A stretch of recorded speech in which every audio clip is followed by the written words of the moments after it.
Hello everyone, my name is Paco Treviño and today I'm joined by Lauro Chapa. Hey guys. And today we'll be talking about the first day of E3 2016. We'll be doing some recap and some discussion and our thoughts and what we saw overall. And today we'll be starting with the first day and we'll begin with the first press conference, which was EA. So before we go into detail, Lauro, could you tell us some of your overall thoughts about the press conference? Well, EA's press conference has never been one to amaze a lot of people. They do their FIFAs, their sports games, their Battlefield. So, going into this conference, I wasn't expecting that much.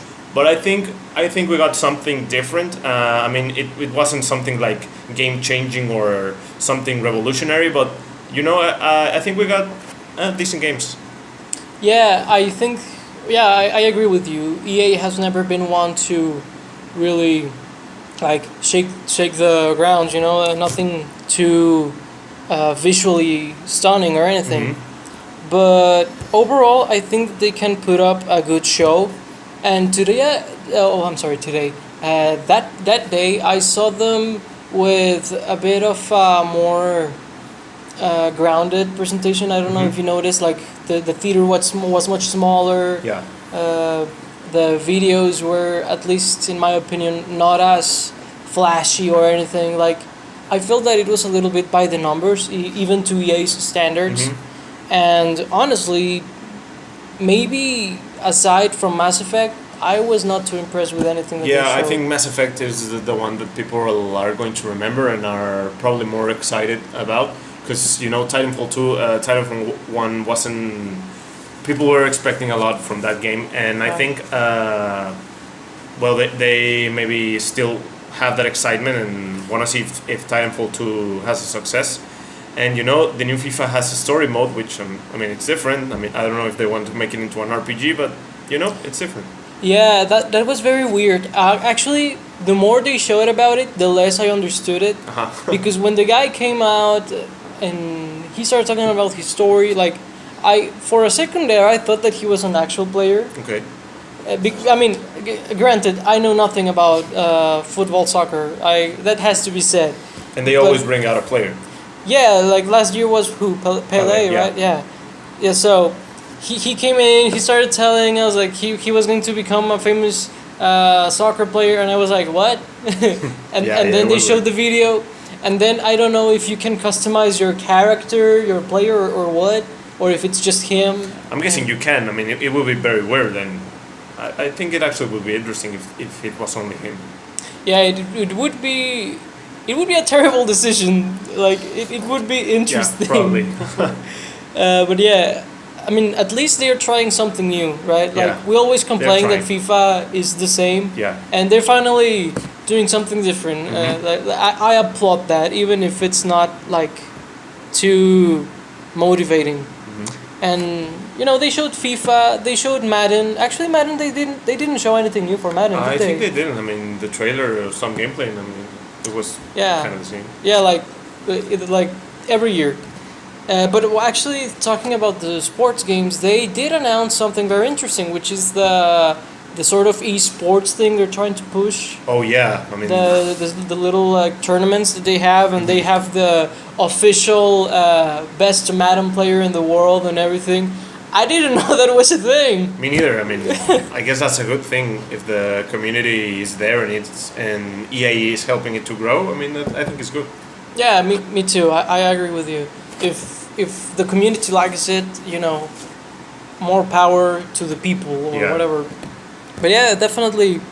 It was a surprise to me more than anything. Definitely. If I can say something good about the presentation, is that was very surprising. Mm-hmm. And what else did they show? Oh yeah, the EA, what is it, Originals? That they showed that they had this sort of initiative to have this partnership with indie developers. That I thought that it was interesting. You always see the companies trying to get a hold of the indie world.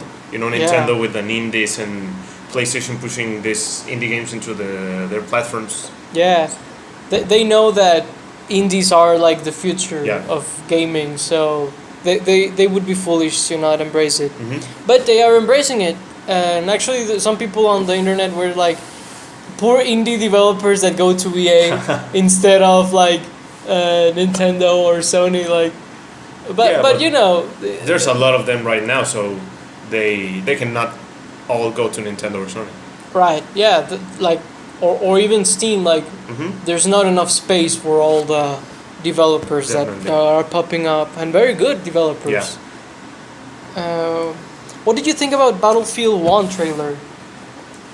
It seemed good. I mean, I'm not one to enjoy a lot of FPS games. I think we're oversaturated from that genre actually, so I think it's fine. Yeah, I thought, you know, when people were talking about it on the internet, I was like, yeah, you know, maybe horse riding and shooting and with tanks and whatever. Hmm. But when the game actually showed, I was like, oh, this is very generic. Like it's an It's FPS. Battlefield, yeah. Yeah, it's Battlefield. So it didn't impress me. And actually, that was not even my first thought when I saw that trailer.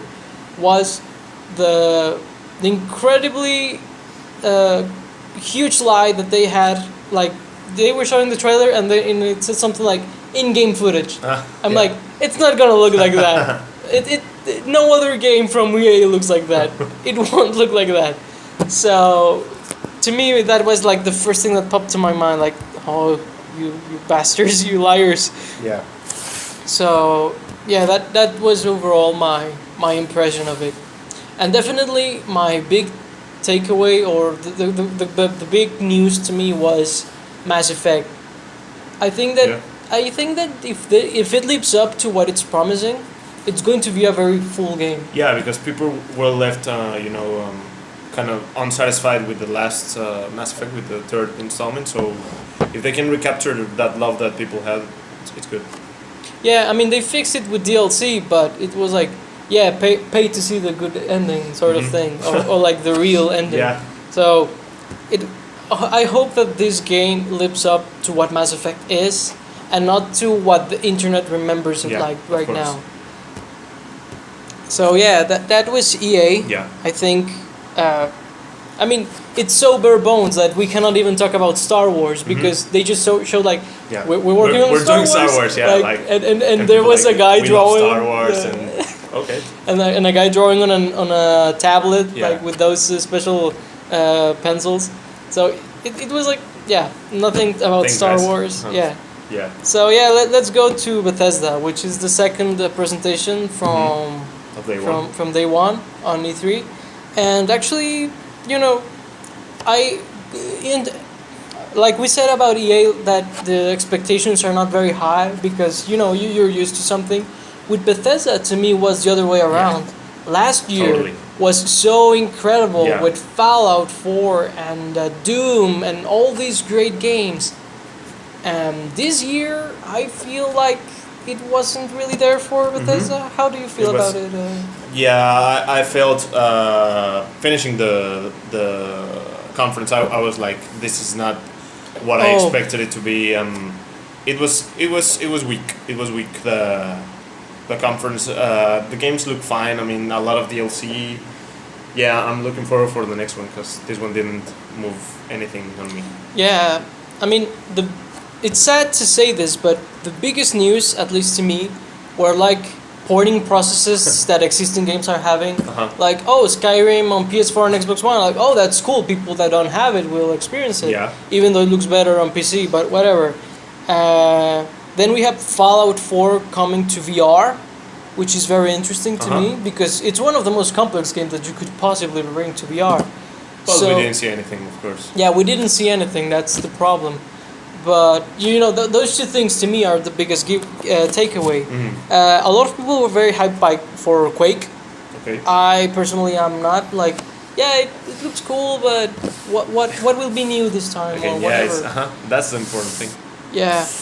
I think the most the one that people are gonna remember from Bethesda this time is Dishonored 2. I think people liked the first one and the second one looks fun. Right. Well, you say that, and it's very true. But like you said, the ending was so dragged with Dishonored that I felt like a lot of people are not going to keep the interest all the way through because it was like 20 minutes or something like that, like a long time dedicated to Dishonored.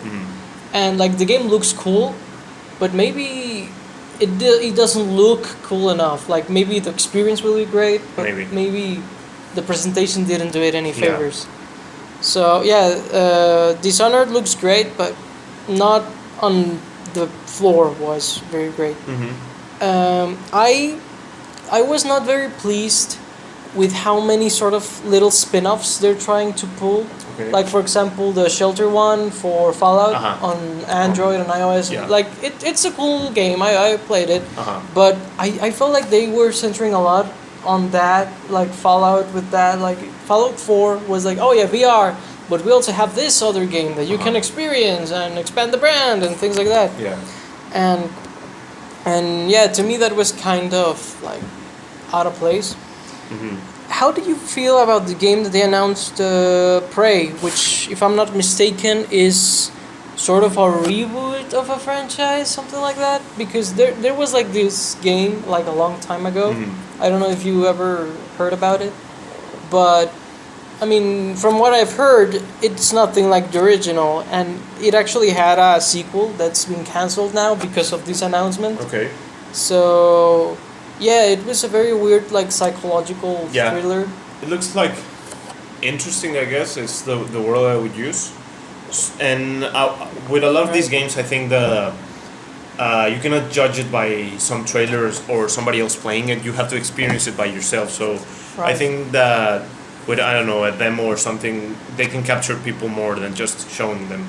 Yeah, I agree with you. Those kind of games like take a lot of time. You have to experience it by yourself. Yeah, definitely. How do you feel about all these updates and DLCs that they were announcing, like for Doom and Elder Scrolls Online and Fallout? I think that they also had this update about. I think updates are always good. You know, it shows that they still care about the game that they released 1 year or 2 years ago, and yeah, if some people are in love with those games, and more content for them means more hours put into the game. So for the fans of this series, I think it's fine. Yeah, I agree. Even if I feel like, for example, Doom had been out for very little time to announce like a DLC. Yeah, probably. Because I mean, if you were going to release DLC so soon, like why not day one or something? Yeah, I don't know. Or why not being in the game? Yeah, why not being in the game actually? Yeah. So yeah, it's just so strange. But overall, I wouldn't say that the presentation of Bethesda was bad by any means. No. I mean, it's just that last year was so awesome that this year was like, okay, like... So. Yeah, it's so and so. Yeah, no big deal. There was also some news about... what is this? Batman game? The new Batman game, the Telltale game. Yeah, I think... I haven't not played a lot of Telltale games. You know, they made the Walking Dead series. One of the Walking Dead series, because there's another one, I think. I don't know, coming from the incredible experience that was the Arkham series, this game doesn't look interesting to me, because, you know, the art style just makes it seem like kind of funny, kind of like budget release. I would prefer not to have this game and next year having another Arkham, you know? Yeah, well, there is something like that, but right now it's not the time to talk about the other Arkham. But yeah, I agree with you. Telltale is a great developer of budget releases. Yeah. Like, the presentation and everything, I feel that doesn't quite fit the profile of a AAA title, which the Arkham games definitely are, particularly City and Night and, you know, the really great ones. So, yeah, like Telltale will probably really focus on the psychological and the detective aspect of Batman, which, you know... It's interesting. Yeah, it's very interesting, and it's something that it's explored way less than the physical aspect of Batman. So, I mean, at least interested in seeing what will they do, even if What develops? yeah, like even if it doesn't turn out to be great, or if it's not my game of E3, like I'll look into it as more stuff comes out. Definitely.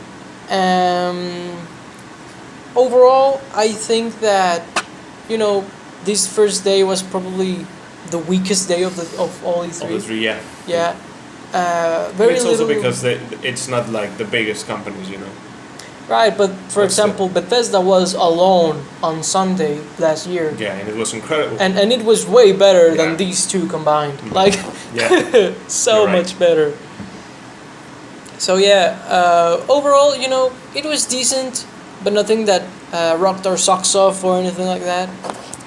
But we'll live. Yeah, it's fine. I mean, we still have 2 days to go. Yeah, we have 2 days to go, so check those out. This has been Paco Treviño from the TVGamers, and I was joined today by Lauro Chapa. Thanks for watching, guys. And, keep posted to know when we'll be releasing all the videos by checking the subscribe button.